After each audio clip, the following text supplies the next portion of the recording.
हम छत्तीसगढ़ आप देख रहे हैं। मैं हूं आपके साथ अवंतिका श्रीवास्तव। छत्तीसगढ़ की तमाम बड़ी खबरों को लेकर बातचीत करेंगे। सबसे पहले कांकेर का जिक्र, जिसमें बीजेपी नेता की हत्या हुई और उसके बाद बवाल अब लगातार बढ़ता जा रहा है। आज बीजेपी कार्यकर्ताओं ने कांकेर पखांजूर मार्ग पर चक्का जाम लगा दिया है। इसी की वजह से राहगीरों को काफी परेशानी का सामना करना पड़ रहा है। बीजेपी कार्यकर्ता ने आज कांकेर बाजार बंद का आह्वान किया। इसी की वजह से बाजार में सन्नाटा पसरा हुआ है।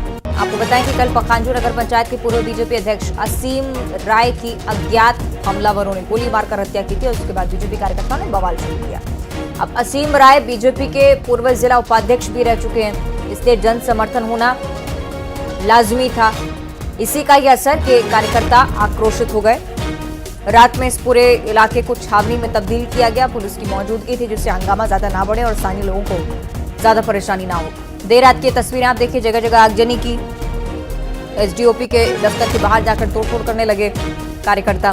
अब लगातार इस बात की मांग उठ रही है कि कड़ी से कड़ी कार्रवाई अपराधियों के खिलाफ होनी चाहिए। गोली मारकर सरेआम हत्या की वारदात को अंजाम दिया गया। रात के ये तस्वीरें, जिसमें कार्यकर्ताओं ने लाठी डंडे लेकर पूरे शहर में कोहराम मचाना शुरू किया, लेकिन अब स्थिति थोड़ी बहुत नियंत्रण में।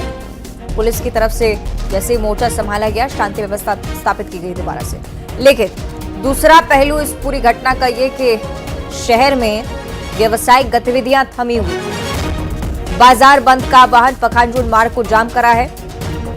चक्का जाम लगाए हुए हैं जो कार्यकर्ता हैं बीजेपी के, और साथ ही साथ मार्केट पर सीधा साधा असर कि अगर कोई दुकान खोल रहा है तो उसे भी रोकने के लिए कार्यकर्ता पहुंचते हैं। मार्केट बंद करवा दिया है। ये तस्वीरें हम आपको दिखा रहे हैं, जो बताती हैं कि इस बंद का व्यापक असर भी देखने को मिल रहा है। कांकेर का जिक्र और मौजूदा स्थिति है कि अभी भी पुलिस मौके पर तैनात है, मोर्चा संभाले हुए है। स्थिति ना बिगड़े इसका डर हमेशा ही बना हुआ है। और बीजेपी कार्यकर्ताओं के चक्का जाम करना, पखांजूर के कांकेर मार्ग को बंद करना, व्यापारियों से ये कहना कि प्रतिष्ठान अपने आज बंद रखें, तो ये तमाम चीजें संकेत देती हुई कि उग्र ना हो हालात।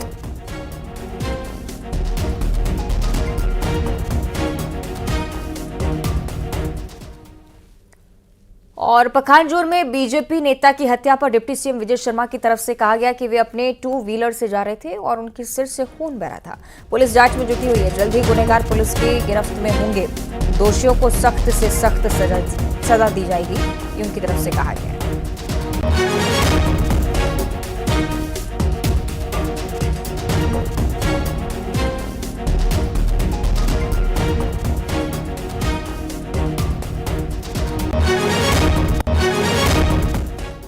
नगर पंचायत के अध्यक्ष भी थे असीम राय जी, और अपने 2 व्हीलर से वो जा रहे थे तो उनकी उस समय मौत हुई और एक्सरे हुआ है। उसमें फॉरेंसिक एक्सपर्ट भी वहाँ साथ थे। उन्होंने ये बताया है कि उनके सिर में पीछे की तरफ से ब्लडिंग हो रही थी और एक्सरे करने पर यह पता चला कि कोई फॉरेन बॉडी ऑब्जेक्ट उसमें है। तो पूरी शंका इस बात की है कि ये हत्या है और शीघ्रता ही होगी कि आपको इसका असली गुनहगार कौन है वो सामने आएगा। पुलिस में बहुत स्पष्ट ये निर्देश है और उनका संकल्प भी है कि जो भी है उसको सख्त सजा होनी चाहिए। कानून के आधार पर पूरी कार्यवाही होनी चाहिए। और इस पूरी घटना को लेकर सियासत भी गरमाई हुई। कांग्रेस संचार विभाग के अध्यक्ष सुशील आनंद शुक्ला, जिनकी तरफ से कहा गया है कि बीजेपी सरकार बनने के बाद अपराधियों के हौसले बुलंद हो गए। नक्सलवादी घटना कांग्रेस कार्यकाल में बीजेपी इसे टारगेट किलिंग कहती। अब बीजेपी को स्पष्ट करना चाहिए कि ये क्या है।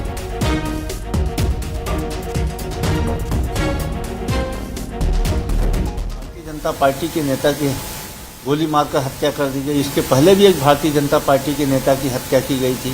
भारतीय जनता पार्टी जब कांग्रेस की सरकार थी तो उनके कार्यकर्ताओं की इन दुखद हत्याओं को टारगेट किलिंग का बता दिया। अब भारतीय जनता पार्टी की सरकार बन गई है तो उसके बाद जो हत्या हुई, इसके बारे में भारतीय जनता पार्टी को स्पष्ट तौर पर बताना चाहिए। सहयोगी खेम नारायण शर्मा हमारे साथ जुड़े हुए हैं। खेम नारायण, बताइएगा अभी मौजूदा हालात क्या हैं? पुलिस की चौकसी क्या अभी भी उसी प्रकार से? चलिए कोशिश करेंगे कि उनसे दोबारा से संपर्क करें, चूंकि शायद आवाज़ नहीं पहुंच पा रही है। लेकिन ये तस्वीरें ज़रूर ये बताती हैं कि अभी भी पुलिस को अपने मोर्चे पर अड़े रहने की ज़रूरत, क्योंकि चक्का जाम किया गया है और बाजारों को भी बंद रखने के लिए कहा गया है। कहीं कोई भी कार्यकर्ता उग्र ना हो, इसका ध्यान पुलिस को रखना होगा। रात से ही इस पूरे इलाके को छावनी में तब्दील किया गया है। और अब जिक्र करेंगे सीएम विष्णुदेव साय का, जो आज सरगुजा के दौरे पर रहने वाले हैं और उनके दौरे को लेकर पीजी कॉलेज में हॉकी स्टेडियम में तैयारियां पूरी हो चुकी हैं। कार्यकर्ताओं और पदाधिकारियों का अभिनंदन कार्यक्रम होना है। ऐसे में कार्यकर्ताओं में उत्साह जबरदस्त नजर आता हुआ। सरगुजा का जिक्र कर रहे हैं, जहां पर मुख्यमंत्री के आगमन को लेकर तैयारियां। सीएम विष्णुदेव साय पहुंचे और इस कार्यक्रम में कहीं कोई कमी ना रह जाए, इस बात का पूरा ध्यान रखते हुए यहाँ पर स्थानीय कार्यकर्ता।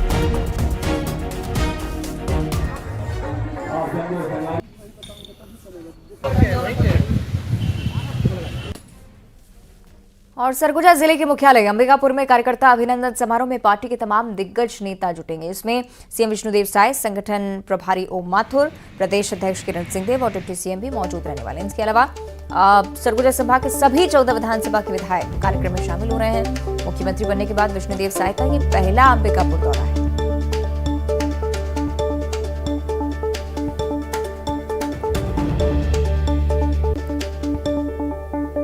अंबिकापुर की तस्वीरें हम आपको दिखा रहे हैं। सीएम विष्णुदेव साय का आज अंबिकापुर दौरा है और उसकी पूरी तैयारी कर ली गई है। आप देख सकते हैं कि जो मंच है वो सज चुका है। तमाम जो है कार्यकर्ताओं के जो अभिनंदन समारोह है आज, और इसको लेकर के भाजपा कार्यकर्ताओं में खासा उत्साह है। पुलिस व्यवस्था चाक चौबंद यहाँ पर कर दी गई है। करीबन 550 जवानों की तैनाती की गई है। इसके अलावा संभाग भर के जो 14 विधानसभा के विधायक हैं वो यहाँ पर पहुँचेंगे। इसके साथ ओम माथुर, प्रदेश प्रभारी सहित तमाम जो बड़े नेता हैं, उप मुख्यमंत्री हैं, वो यहाँ पर पहुँचेंगे और ठीक 11:30 बजे इस मंच में सीएम विष्णुदेव साय पहुँचकर तमाम सरगुजा संभाग के जो कार्यकर्ता हैं उनको अभिनंदन करेंगे और उनका सम्मान करेंगे। क्योंकि 14 विधानसभा सीट में पहली बार 14 के 14 विधानसभा सीट में भाजपा की जीत हुई है और इसका श्रेय भाजपा अपने कार्यकर्ताओं को दे रही है। और यही वजह है कि सरगुजा संभाग के जो कार्यकर्ता हैं उनका सम्मान आज सीएम विष्णुदेव साय यहाँ पर करेंगे। श्रवण महंत, न्यूज़ 18 छत्तीसगढ़, अंबिकापुर। सीधे आपको लिए चलेंगे अंबिकापुर। हमारे से कि श्रवण महंत हमारे साथ जुड़ रहे हैं, उनका हम रुख कर लेते हैं। श्रवण, तैयारियों की तस्वीरें आपने रिपोर्ट के जरिए भी दिखाई हैं, क्या कुछ आज यहाँ पर होना है और अंबिकापुर के कार्यकर्ताओं के लिए कार्यक्रम किस तरह से महत्वपूर्ण है, ये बताइए। देखिए, आज का जो सीएम का कार्यक्रम है वो बेहद खास है और खास इसलिए है क्योंकि पहली बार मुख्यमंत्री बनने के बाद विष्णुदेव साय अंबिकापुर पहुंच रहे हैं और कार्यकर्ताओं का सम्मेलन है, सम्मान सम्मेलन है और ये श्रेय, जीत का जो श्रेय है वो सीएम विष्णुदेव साय अपने कार्यकर्ताओं को देना चाह रहे हैं। और कहीं ना कहीं आने वाले जो लोकसभा चुनाव है उसकी भी तैयारी इसी के माध्यम से करनी सोच रहे हैं। और आज जिस तरह से मंच सजा है, संभाग भर के जो भाजपा के पदाधिकारी और कार्यकर्ता यहाँ पहुँचेंगे, कहीं ना कहीं उनको एक एक्टिव करने का काम भी किया जाएगा, उनको सम्मानित भी किया जाएगा। क्योंकि 14 विधानसभा सीट में पहली बार ऐसा हुआ है कि 14 के 14 विधानसभा सीट है उस पर भाजपा ने कब्जा किया है। और आज के जो खास कार्यक्रम में प्रदेश भर के बड़े नेता, चाहे ओम माथुर हो, चाहे उप मुख्यमंत्री हो, चाहे प्रदेश अध्यक्ष हैं, तमाम यहाँ पर पहुंचेंगे और कार्यकर्ताओं को जो है उत्साहवर्धन करेंगे। और इसके खास इसलिए भी है क्योंकि ये पहली बार जो है मुख्यमंत्री बनने के बाद यहाँ पर विष्णुदेव साय पहुंचेंगे और तमाम जो कार्यकर्ता हैं, करीबन ये बताया जा रहा है कि 5000 से अधिक जो कार्यकर्ता हैं आज के सम्मेलन में यहाँ पर पहुंचेंगे। और लोकसभा चुनाव से ठीक पहले बहुत जरूरी भी कि एक बार फिर से रिचार्ज किया जाए कार्यकर्ता को। बहुत शुक्रिया आपका फिलहाल जानकारी के लिए श्रवण। तो एक तरफ मुख्यमंत्री विष्णुदेव साय के पहुंचने का कार्यक्रम अंबिकापुर में, यहां कार्यकर्ता सम्मेलन, और दूसरी तरफ मुख्यमंत्री विष्णुदेव साय कल सूरजपुर के दौरे पर भी रहने वाले हैं। सीएम जमदेई में अखिल भारतीय बिंजिया समाज के महासम्मेलन में शामिल होंगे और इसकी तैयारियां भी जोरों पर चल रही हैं। जगह जगह पुलिस बल तैनात है। पुलिस और प्रशासनिक अमला अलर्ट मोड पर काम कर रहा है। वीडियो बनाना सब जमदेई गांव आने वाले हैं। यही वो स्टेडियम ग्राउंड है जहां मुख्यमंत्री कल 9 जनवरी को यहां पहुंचेंगे और देख सकते हैं कि युद्ध स्तर पर उनके आने की तैयारियों का यहां कार्य प्रगति पर। और ये जो यहां जो कार्यक्रम है उनका प्रस्तावित वो कार्यक्रम है अखिल भारतीय बिंजिया समाज के महासम्मेलन का कार्यक्रम होना। इस कार्यक्रम में वो शिरकत करेंगे जहाँ बिंजिया समाज को अनुसूचित जनजाति श्रेणी में शामिल करने को लेकर वो यहाँ उनका आभार प्रदर्शन का कार्यक्रम का आयोजन होगा। ऐसे में कल 9 जनवरी को जो मुख्यमंत्री है विष्णुदेव साय वो यहाँ मौजूद रहेंगे, जिसको लेकर प्रशासनिक टीम जो है लगातार यहाँ दौरे कर रही है। और जो सुरक्षा के मद्देनजर पुलिस भी भारी जगह जगह में तैनात किए गए हैं। ऐसे में कल होने वाले कार्यक्रम को लेकर फिलहाल जो है यहाँ जो उनका जो प्रस्तावित कार्यक्रम है उसको लेकर तैयारियां जोरों पर चल रही है। वरुण राय, न्यूज़ 18 सूरजपुर। और डिप्टी सीएम अरुण साव आज मुंगेली जिले के दौरे पर और इस दौरान जरहा गांव वो पहुंचेंगे। राज्य स्तरीय कबड्डी प्रतियोगिता का आज समापन समारोह यहां पर आयोजित किया जा रहा है। डिप्टी सीएम इस कार्यक्रम में शामिल होंगे और इसके अलावा मुंगेली जिले के बीजेपी कार्यकर्ताओं पदाधिकारियों के साथ आगामी लोकसभा चुनाव के मुद्दे पर भी चर्चा करते हुए नजर आएंगे।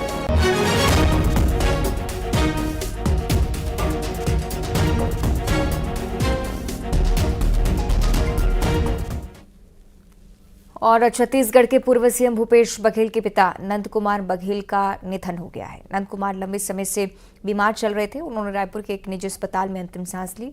पिता के निधन की खबर सुनते ही पूर्व सीएम बघेल दिल्ली से रायपुर के लिए सीधे रवाना हो गए।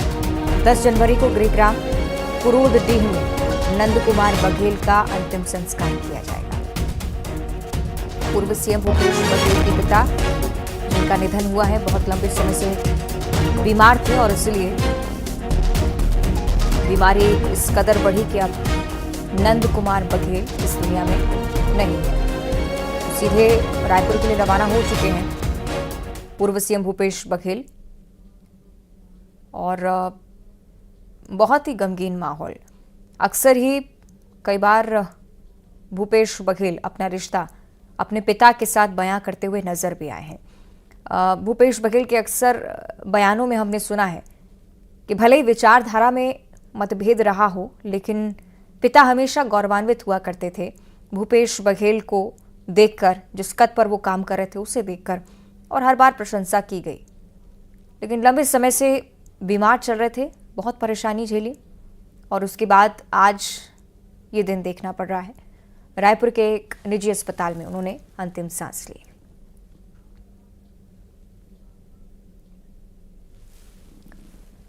और मुख्यमंत्री विष्णुदेव साय ने पूर्व सीएम भूपेश बघेल के पिता नंद कुमार बघेल के निधन पर शोक जाहिर किया। शोक संदेश में साय ने कहा कि ईश्वर शोक संतप्त परिवारजनों को दुख सहने की शक्ति प्रदान करे। तो सोशल मीडिया प्लेटफॉर्म एक्स पर ये ट्वीट सीएम विष्णुदेव साय की तरफ से राजनीति को परे रखते हुए आत्मिक तौर पर ढांढस बंधाने का प्रयास भूपेश बघेल को। नंद कुमार बघेल के निधन पर मुख्यमंत्री की तरफ से भी श्रद्धांजलि अर्पित की गई है। मुख्यमंत्री श्री भूपेश बघेल जी के पिताश्री श्री नंद कुमार बघेल जी नहीं रहे, उनका शरीर शांत हो गया। तो हम लोगों की पूरी संवेदना है और उनकी आत्मा को भगवान शांति दे और उनके शोक संतप्त परिवार को इस गहन शोक को सहने की शक्ति प्रदान करे। और सीएम विष्णुदेव साय ने साल 2024 के शासकीय कैलेंडर का भी विमोचन कर दिया है। सुशासन राम मंदिर थीम पर आधारित ये कैलेंडर है। राजिम से लेकर मोदी की गारंटी भी कैलेंडर में शामिल है। सरकार के विजन और काम को ये कैलेंडर दर्शाता है। डिप्टी सीएम अरुण साव और विजय शर्मा की भी मौजूद थी। सीएम विष्णुदेव साय की तरफ से कैलेंडर का विमोचन और राम मंदिर की भी झलक आपको देखने को मिलेगी और मोदी की गारंटी को पूरा करने का वादा और विजन इस कैलेंडर में बखूबी उकेरा गया है।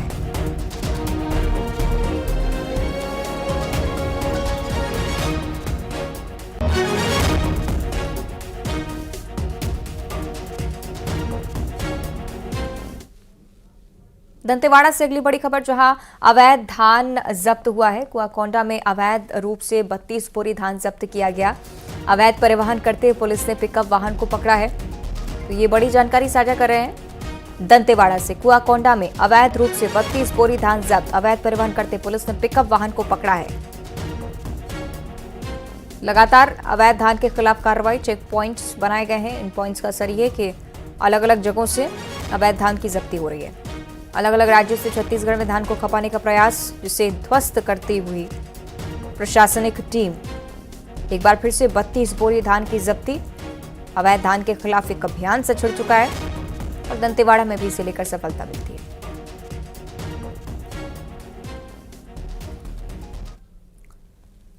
और बिलासपुर का जिक्र, जहां 7 लोगों से 55 लाख रुपए की ठगी हुई है। रुपए डबल करने के नाम पर झांसा दिया गया। पीड़ितों की शिकायत के बाद केस दर्ज हुआ है। प्रांजल पटेल, दुर्गा पटेल, अनुराग खूंटे आरोपी हैं। आरोपियों की तलाश में पुलिस जुटी हुई। सिविल लाइन थाना पुलिस मामले की जांच में लगातार जुटी हुई है। रुपए डबल करने का झांसा दिया जा रहा था। 7 लोगों से 55 लाख रुपए ऐंठ लिए गए।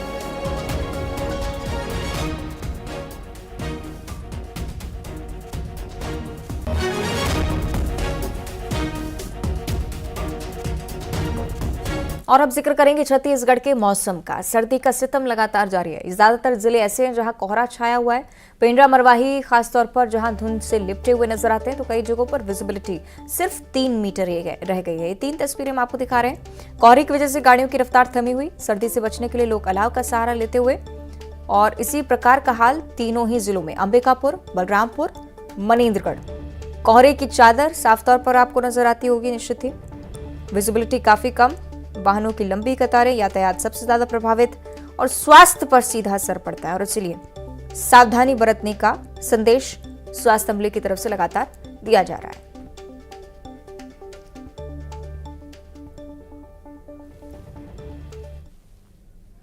और अंबिकापुर पर अब विस्तार से चर्चा कर लेते हैं। बढ़ती ठंड के बीच कोहरे ने परेशानी बढ़ा रखी है। विजिबिलिटी कम है और इसी के चलते सड़कों पर चलना मुश्किल हो गया है। वाहन चालक दिन में भी लाइट जलाकर गाड़ी चला रहे हैं। आम लोग सर्दी से बचने के लिए अलाव का सहारा लेते हुए अंबिकापुर में नजर आए।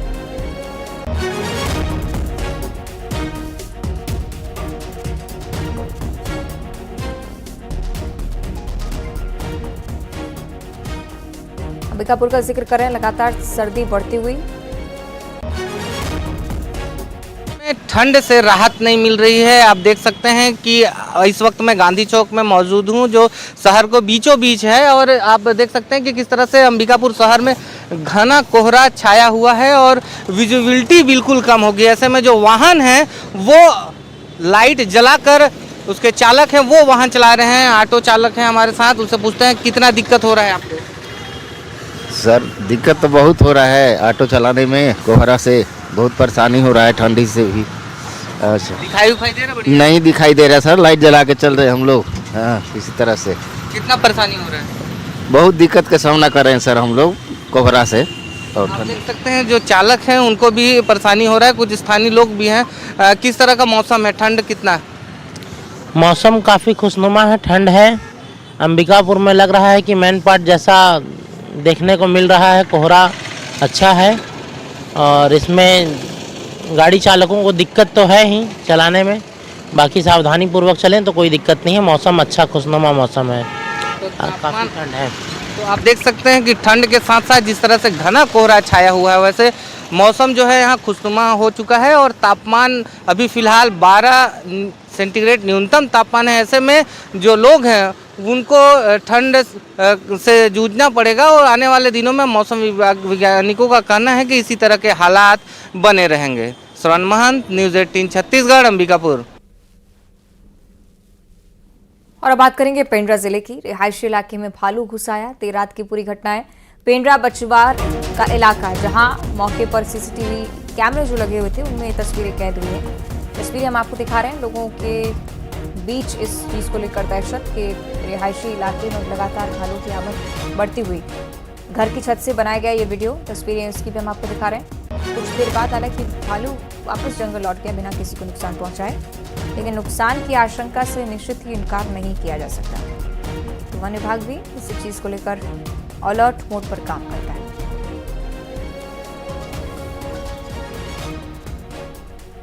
तो तस्वीरें हम आपको लगातार दिखा रहे हैं पेंड्रा की।